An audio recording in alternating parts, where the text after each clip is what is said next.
being a part of the Roots is an interesting thing, because, and I've said this before, it's a complete honor, but it's an honor for the reason that, everyone in that band is their own superhero. It's like being in the Avengers of a band in a way, because, they all have their own superpowers. And so being asked to be a part of this musical Avengers situation must mean that I do something that adds something of value to what's already a really valuable ensemble, you know what I mean? So, but I think on a daily basis, or at least when I get to be around the guys, on top of the fact that they're just some of my favorite people to be around, and me getting to know them over the last 3 or 4 years, they all have this really, really great self-defined, definition of their creativity. You know what I mean? They, and I guess that's true of almost any musician. Like if you're really being yourself,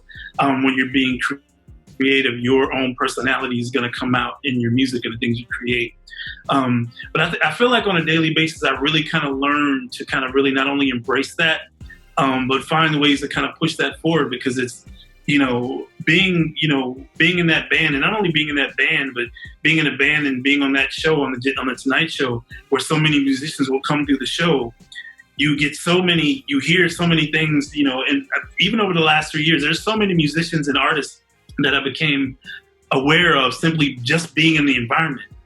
And being in an environment, being able to be influenced by other artists and creatives, it adds something to yourself if you're willing to sort of take that stuff on.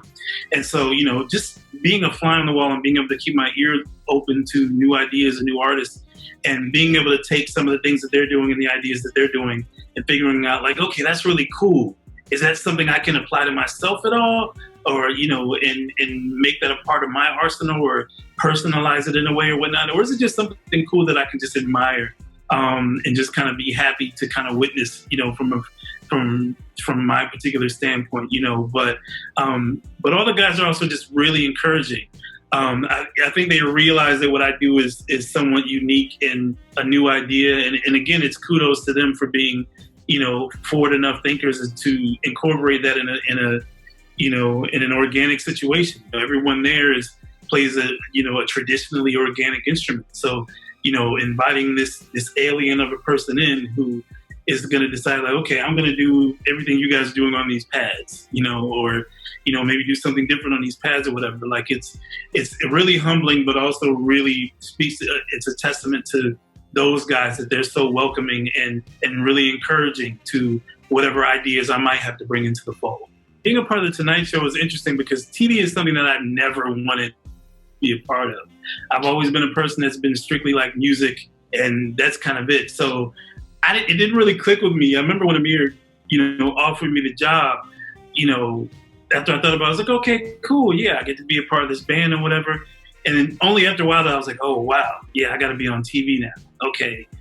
What is like, it's a completely different muscle, you know what I mean? So I remember initially it was a little interesting because there's just a lot more you have to think about, and you have to think about where all the cameras are and what they're doing, and you have to know that when the camera's on you, to look up and to smile and do the whole TV thing.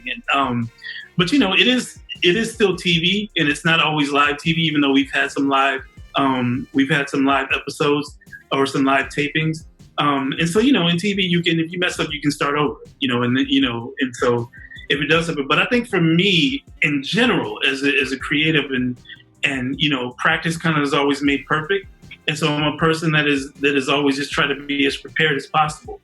Unfortunately, there are going to be times where there's something that you can't plan for. There's going to be some things that come out of nowhere. Somebody's going to throw a curveball, or there's going to be some unforeseen thing that gets thrown into the mix that you didn't plan for. But I feel, again, that that's what preparation is for. I think as much as I sit here and I dabble with ideas or whatever, I think I kind of also try and prepare for worst case scenarios and situations and kind of say, okay, just in case something like this goes wrong, what do I do? What would I do?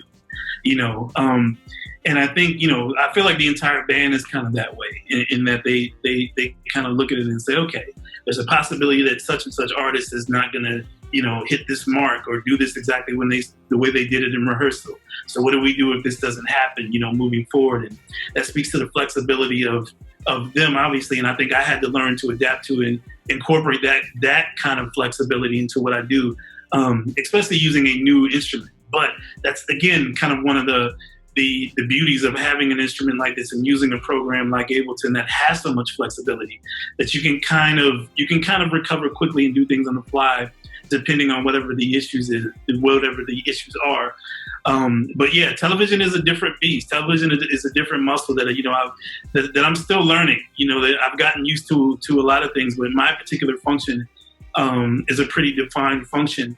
For the most part, it has its differences, and especially now that the television is kind of changing because of the pandemic.